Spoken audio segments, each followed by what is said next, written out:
오늘 본문은 스데반의 순교 장면입니다. 사내들인 고기의 스데반은 사형 선고를 앞두고 있습니다. 죄목이 무엇입니까? 신성 모독죄입니다.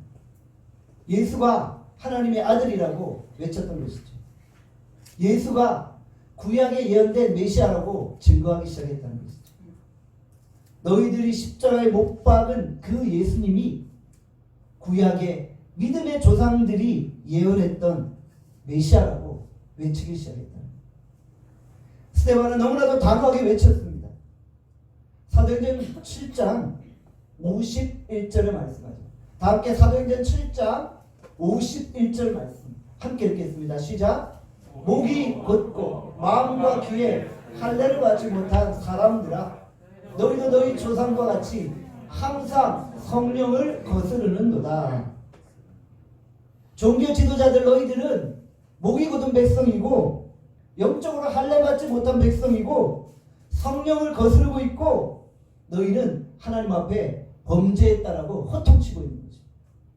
스데반은 전혀 꺼리낌 없이 진리를 외치고 있습니다. 종교 지도자들의 마음에 자극을 받기 시작을 해요. 그들이 분노를 억제하지 못하는 거예요. 스데반은 자신이 사형 선고를 받을 줄 알면서도 담대하게 외치고 있는 것이죠. 오늘 본문에 보면 누가 재판관이고 누가 피고인지 모르겠어요. 재판관과 피고가 바뀐 것 같아요. 오히려 스데반이 자신을 재판하는 종교 지도자들을 향해서 호통을 치며 그들을 꾸짖고 있었다는 거죠. 과거에 이런 설문조사가 있었습니다. 대한민국의 기독교 역사상 가장 존경받은 인물은 누구인가? 바로 1위가 주기철 목사님이셨죠. 일제치하에서 신사참배를 반대하며 순교당했던 바로 그 주기철 목사님. 일본이 우리나라를 침략하고 신사참배를 강요했습니다. 주기철 목사님은 그 당시 평양에 있는 산정일교회 담임 목사였어요. 1938년 조선 예수교 장로회 총회에서 신사참배는 우상숭배가 아니다라고 가결을 했어요. 신사참배는 신앙과 관계없는 일종의 국민의례라고 선언한 거예요. 그래서 모든 성도들은 신사참배를 해도 된다라고 땅땅땅 가결했던 거예요. 이때 주기철 목사님은 이렇게 외쳤어요. 신사참배는 10계명 중 제1계명을 어기는 범죄라고 외치기 시작했다는 거예요. 당시에 신사참배를 반대했던 목사님들은 잡혀가기 시작했어요. 주기철 목사님도 예외 없이 결국 평양 형무소에 갇히게 되었습니다. 일본 순사들은 온갖 고문과 회유책을 벌이며 주기철 목사님을 설득하고 있어요. 그러나 주기철 목사님의 신사참배 반대 의사를 꺾을 수가 없었다.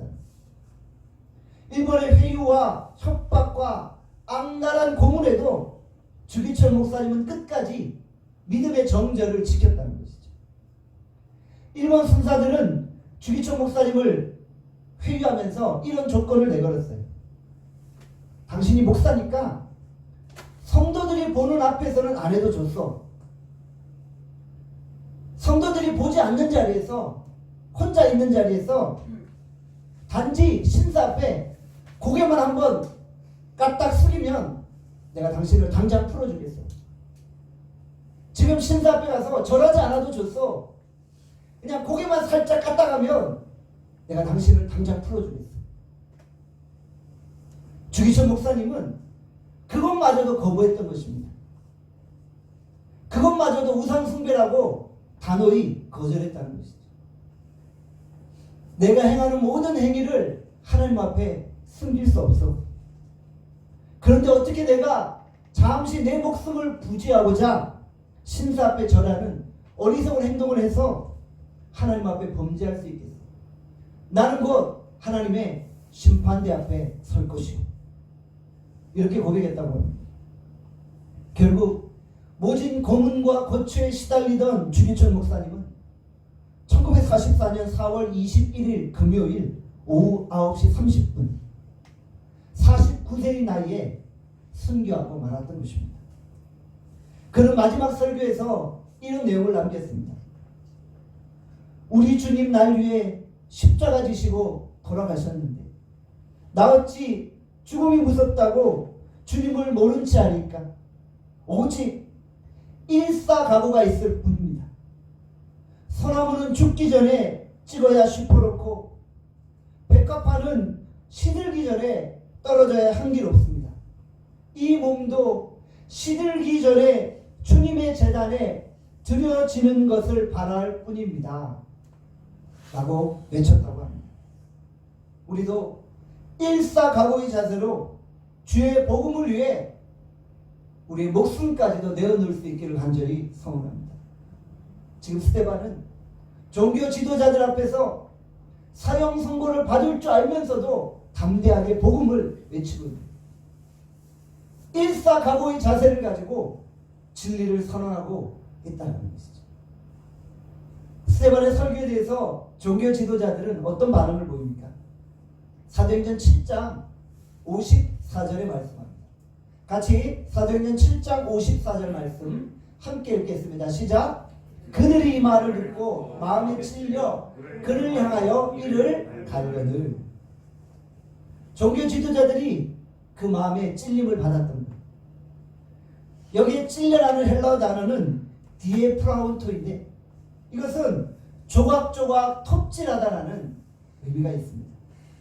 마음이 조각조각 도려지듯 갈게갈게 찢겨졌다는 것입니다. 진리의 말씀이 선포되니까 마음이 찔리지 않을 수 없었던 것이죠. 마음이 찔리면 어떻게 해야 돼요? 회개하고 주께로 돌아오면 돼요. 회개하면 죄사함을 받게 돼요. 그러나 종교 지도자들은 회개하기는커녕 오히려 스데반을 향해 이를 갈고 있었습니다. 종교 지도자들이 이를 갈고 있는 모습을 한번 상상해 보십시오. 마치 사나운 사자가 약한 짐승을 보며 으르렁거리는 모습이었어요. 너무나도 분노한 나머지 이성을 잃고 있는 거예요. 스데반을 어떻게 죽일까 논의하고 있는 거예요. 하나님의 말씀이 선포될 때 두 가지 반응이 있습니다. 회개하고 순종할 것인가 아니면 분노하고 핍박할 것인가. 종교 지도자들은 분노하고 핍박하고 있었어요. 불신자들이 핍박한 것이 아닙니다. 종교 지도자들이 성경을 모르나요? 그들은 성경의 박사입니다. 하나님을 너무나도 잘 안다고 자부하는 자들입니다. 그런데 그들이 핍박자가 되었습니다. 말씀을 듣고 회개하지 않으면 우리도 종교 지도자와 같을 수 있다는 것입니다. 말씀을 듣고 변화되지 않으면 우리도 십자가의 원수가 될 수 있다는 것입니다. 말씀을 듣고 회개하지 않으니까 말씀 증거자를 죽이겠다고 달려드는 것입니다. 오늘 이 강단에서 하나님의 말씀이 선포되고 있습니다. 우리 안에 찔림이 있나요? 회개하고 주께로 돌아올 수 있기를 바랍니다. 코로나 바이러스로 인해 하나님이 이 대한민국 땅에 주시는 말씀이 있어요. 코로나 바이러스를 통해 하나님이 주신 음성에 우리는 귀를 기울여야 해요. 말씀을 듣고 회개하면 하나님의 백성을 살려주시는 거예요. 그러나 말씀을 듣지만 회개하지 않으면 하나님이 심판하시는 거예요. 주의 음성을 듣고 목회자건 정치인이건 평신도건 아이들이건 할 것 없이 모두 다 회개하고 주께로 돌아올 수 있기를 바랍니다. 하나님의 음성이 들릴 때 회개하면 살려주시는 거예요. 하나님의 말씀을 들은 우리의 자세는 어떠해야 됩니까? 데살로니가 전서 2장 13절의 말씀입니다. 다 함께 데살로니가 전서 2장 13절 말씀 함께 읽겠습니다. 시작. 너희가 우리에게 들은 바 하나님의 말씀을 받을 때 사람의 말로 받지 아니하고 하나님의 말씀으로 받은 진실로 그러하도다. 이 말씀이 또한 너희 믿는 자 가운데에서 역사하느니라. 아멘. 데살로니가 교인들은 말씀을 받을 때 사람의 말로 받지 않았어요. 하나님의 말씀으로 받았어요. 그래서 그 말씀이 성도들 가운데 역사하였다는 것이죠. 똑같은 말씀을 들어도 어떤 사람은 회개하고 주께로 돌아오고 어떤 사람은 거부하고 핍박한다는 것이죠. 말씀을 듣고 회개하는 자, 그 심령 속에 하나님의 말씀이 역사하는 줄 믿습니다. 교회에서 어떤 사람이 제일 무섭습니까? 성경을 많이 아는 사람이 제일 무서운 거예요. 종교 지도자들처럼 많이 알지만 교회를 핍박하는 거예요. 제가 노방전도를 하면서 느끼는 것이 있어요. 교회를 다니다가 안 다니는 사람이 교회를 더 핍박해요. 잘 아니까 더 핍박하는 거예요. 모르는 사람은 모르기 때문에 핍박할 게 없어요.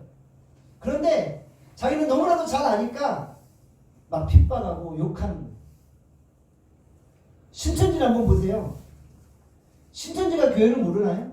아니요. 그들은 너무나도 잘 알아요. 교회가 뭔지 알기 때문에 교회를 무너뜨리려고 핍박하는 거예요.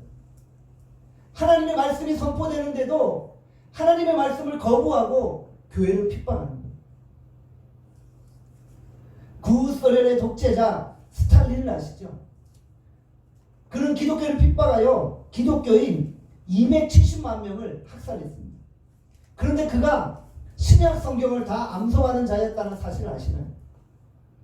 성경을 다 암송했지만 그는 십자가의 원수가 되었다는 것이죠. 유고슬라비아의 국가원수 티토는 청년 시절에 목회자를 꿈꾸는 신흥생이었어요. 그런데 그가 교회를 말살하는 원수가 되었던 것입니다. 이 사회 속에서 안티기독교인 중에 신학생들이 많다는 거 아시나요? 아니까 교회를 더 공격하는 거예요. 목회자 자녀들 중에 안티기독교인이 되어서 교회를 핍박하는 자들을 보았어요. 그 이야기를 들어보면 교회를 너무나도 잘 알아요. 너무나 잘 아니까 너무나 잘 핍박하는 거예요. 교회의 약점이 무엇인지 알고 교회의 구조가 무엇인지 알기 때문에 더 핍박합니다. 우리도 깨어있지 않으면 교회를 핍박하는 자가 될 수 있는 거예요. 우리도 말씀 듣고 변화되지 않으면 십자가의 원수로 하나님의 역사를 방해하는 자가 될 수 있다는 거예요. 이제 우리 모두 선포되는 하나님 말씀을 듣고 회개함으로 새로운 삶을 살기로 결단하기로 합니다. 주께로 돌아와서 내 인생에 새로운 변화가 일어날 수 있기를 간절히 소원합니다. 분노하는 종교 지도자들 앞에서 스데반은 어떤 모습이었습니까? 사도행전 7장 55절에 말씀합니다. 사도행전 7장 55절 함께 읽겠습니다. 시작. 스데반이 성령 충만하여 하늘을 우러러. 그는 성령 충만한 모습으로 서 있었어요. 스데반의 설교를 듣는 청중들은 분노하고 있어요. 이를 갈고 있어요. 그 모습을 본 스데반은 성령 충만합니다.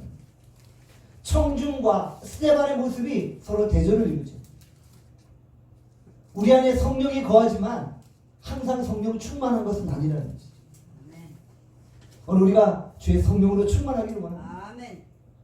진정 성령 충만한 자는 그 어떤 환경에도 휘둘리지 않는다는 거죠. 스데반은 성령 충만하여 초대교회 최초의 선교자가 되었던 것입니다. 선교의 상황에서 그 위기를 극복해낼 수 있는 특별한 성령의 능력이 임했던 것입니다. 오늘 우리에게 성령의 능력이 머물기를 원합니다. 그래서 우리가 경험하는 인생의 위기들을 능히 다 극복해낼 수 있기를 간절히 소원합니다. 때때로 성도들 가운데 인생의 위기를 경험해요. 고통의 순간들이 있어요. 사업에 실패하고 회사가 부도나고 애매히 소송을 당하고 관계가 끊어지고 어려움을 경험해요. 이런 순간에도 여전히 성령 충만할 수 있기를 바랍니다. 성령 충만하면 위기를 극복할 수 있습니다. 성령 충만하면 하늘의 능력이 머뭅니다.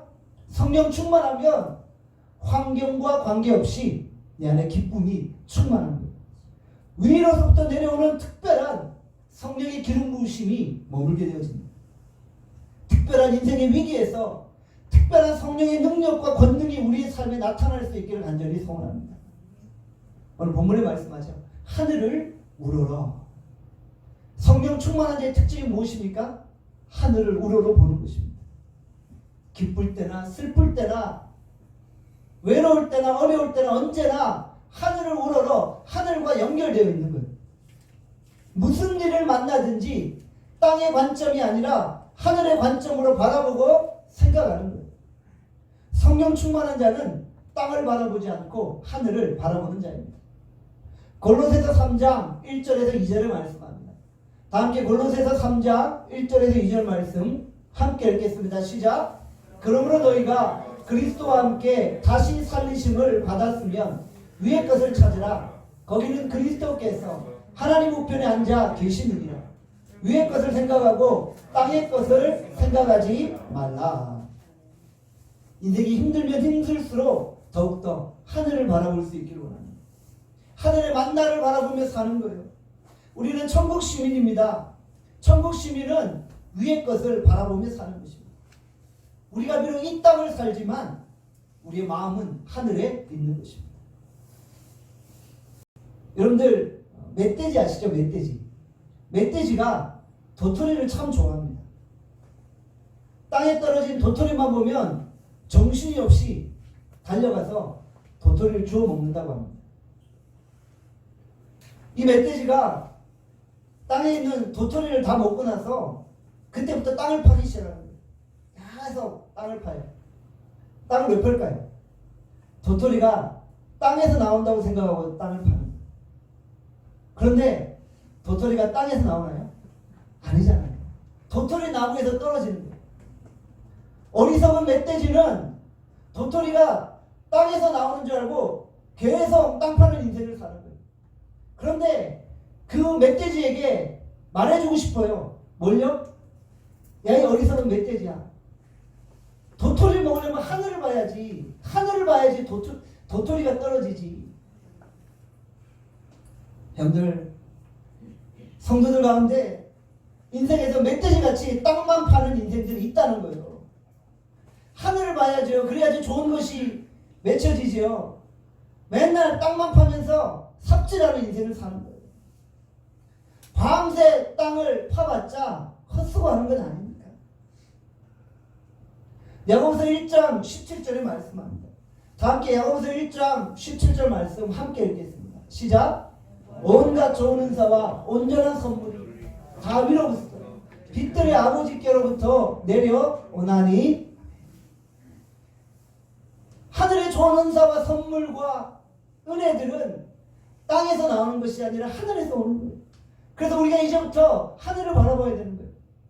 상황은 여전히 취약을 치닫고 있지만 성도는 여전히 하늘을 우러러 바라볼 수 있기를 원합니다. 그래야지 피할 길이 생기는 거예요. 환경이나 상황에 두려워하지 말고 하나님만 신뢰할 수 있기를 바랍니다. 스데반이 하늘을 보니 어떤 일이 벌어져요? 사도행전 7장 56절에 말씀하죠.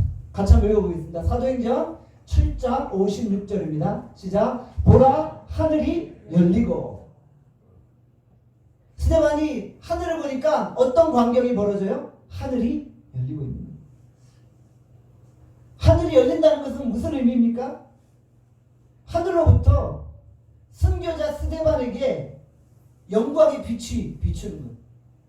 영광의 스포트라이트가 비추는 거예요. 하나님의 영광을 보게 되는 거예요. 하나님의 영광을 본 자는 모든 두려움으로부터 자유하게 되는 거예요. 하나님의 영광을 본 자는 세상이 줄 수 없는 감격과 기쁨이 충만해지는 거예요. 하나님의 영광을 본 자는 그 얼굴이 천사와 같이 빛나게 되죠. 요한복음 11장 40절의 말씀입니다. 다 함께 요한복음 11장 40절 읽겠습니다. 시작. 내가 믿으면 하나님의 영광을 보리라 하지 아니하였느냐 하시니. 예수님이 죽은 나사로를 향해 말씀하신 내용이죠. 예수님의 말씀을 믿는다고 하면서도 우리는 때때로 이렇게 고백해요. 아니, 하나님의 말씀을 믿어도 될 게 있고 안 될 게가 있지. 무슨 죽은 자가 살아난다는 말이야. 괜히 이상한 헛소리 하지 마 라고 말할 때가 있다. 우리가 이런 생각을 하는 것 자체가 하나님 앞에 범죄의 불순종인 줄 믿습니다. 이것은 하나님을 무시하는 거예요. 하나님은 불가능을 가능케 하시는 분이에요. 예수님을 믿으면 죽은 자도 다시 살아나는 영광을 보게 되어지는 거예요. 그래서 오늘 말씀은 우리에게 증거하고 있어요. 내가 믿으면 하나님의 영광을 보리라. 우리가 하나님을 믿습니까? 우리가 진짜 하나님을 믿습니까? 그럼 오늘 이 시간 우리는 하나님의 영광을 볼 것입니다. 지금 이 순간 나눔교회 위에 하늘의 문이 열리고 하나님의 영광에 충만하게 임할 것입니다. 그리고 우리의 날마다의 인생 가운데 하나님의 영광의 충만이 나타날 것입니다. 매 순간 하늘을 우러러 하나님의 영광을 볼 수 있기를 간절히 소원합니다. 사도행전 7장 56절에 말씀합니다. 다 함께 7장 56절 함께 읽겠습니다. 시작.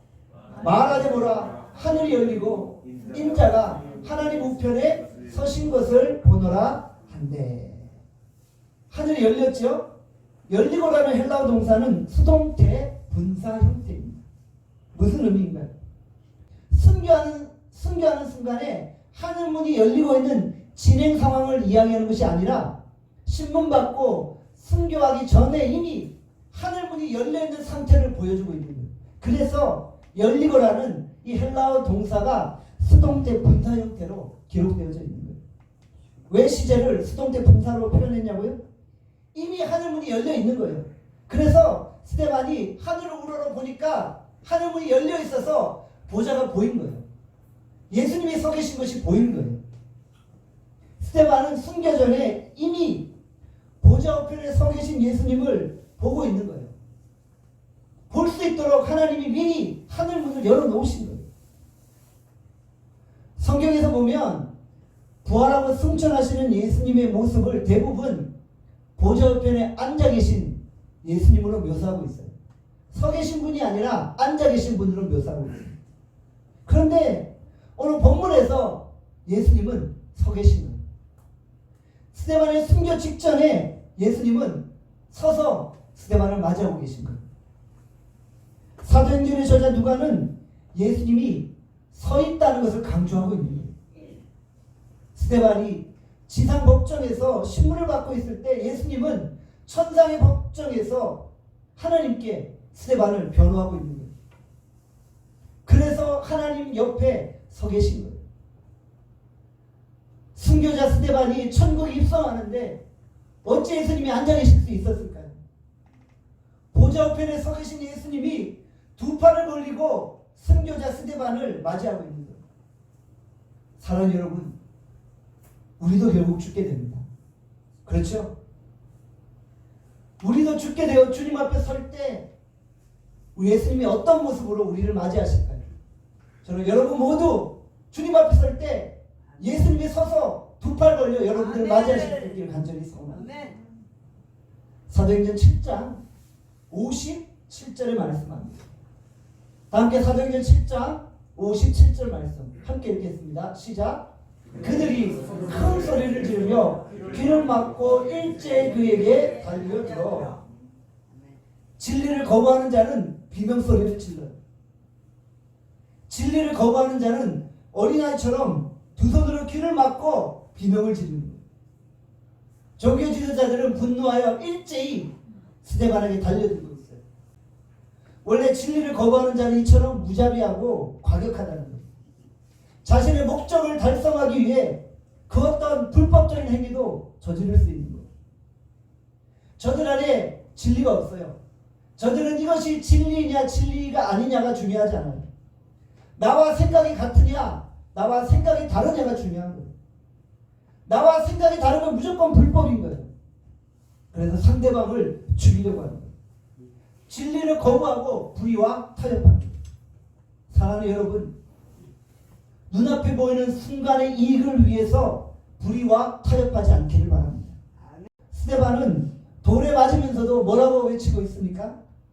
사도행전 7장 59절에서 60절에 말씀합니다. 다 함께 사도행전 7장 59절에서 60절 말씀 함께 읽겠습니다. 시작. 그들이 돌로 스데반을 치니 스데반이 부르짖어 이르되 주 예수여 내 영혼을 받으시옵소서 하고 무릎을 꿇고 크게 불러 이르되 주여 이 죄를 그들에게 돌리지 마옵소서. 이 말을 하고 자니라. 아멘. 스데반은 죽는 순간에 예수의 영이 임했던 거예요.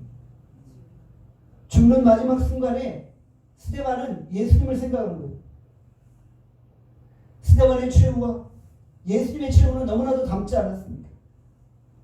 예수님의 십자가에서의 마지막 광경을 우리는 생각하게 됩니다. 누가복음 23장 34절 46절에 말씀합니다.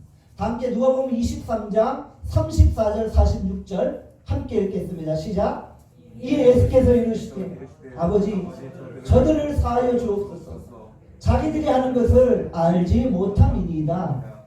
예수께서 큰 소리로 불러 이르시되 아버지 내 오늘 아버지의 손에 부탁하나이다 하고 이 말씀을 하신 후 숨지니라. 아멘. 예수님이 십자가상에서 이런 기도를 올려드렸어요. 스데반도 자신을 돌로 치는 자들을 용서하며 그들을 용서해달라고 기도하고 있었던 것이죠. 이것은 예수의 영이 임한 자만 고백할 수 있는 내용이라는 것이죠. 스데반은 자신을 돌로 치는 자를 다 용서했다는 것이죠.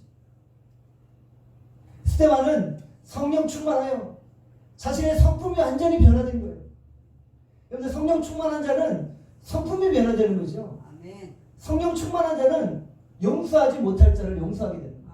아멘. 성령 충만한 자에게는 성령의 열매가 맺혀지잖아요. 주여. 하나님 오늘도 우리가 성령 충만하여 원수까지도 용서하기를 원하신다. 성령께서 우리 마음에 원수를 용서할 수 있는 마음을 허락하시기를 소원합니다.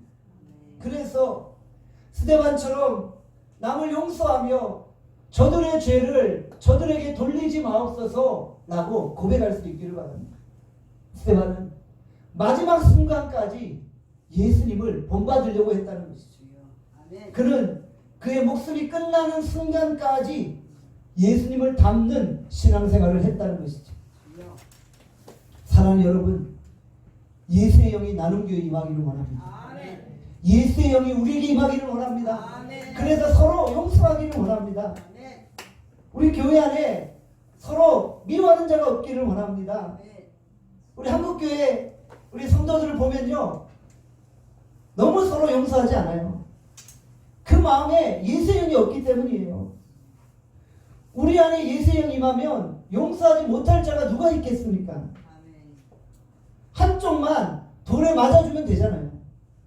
한쪽만 참아주면 되잖아요. 짧은 인생 살지 않습니까?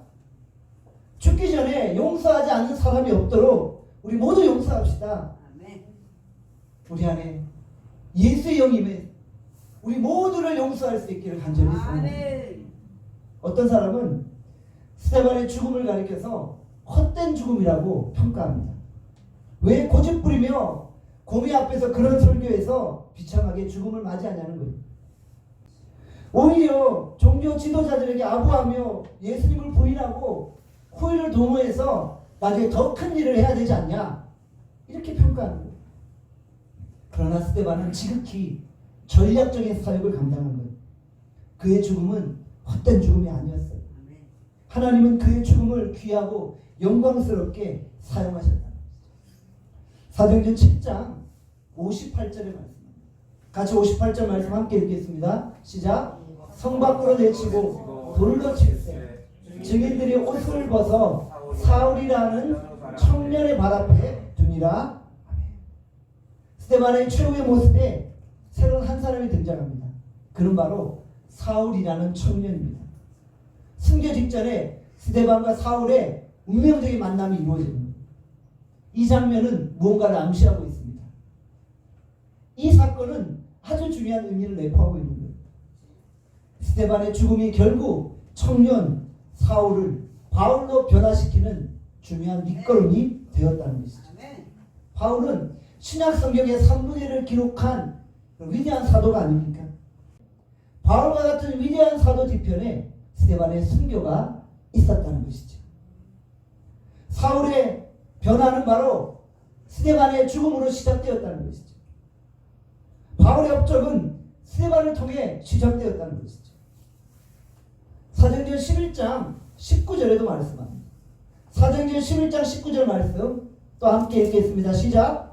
그때 스데반의 일로 일어난 환란으로 말미암아 흩어진 자들이 베니게와 구브로와 안디옥까지 이르러 유대인에게만 말씀을 전하는데, 스데반의 순교로 말미암아 믿는 자들이 흩어졌죠.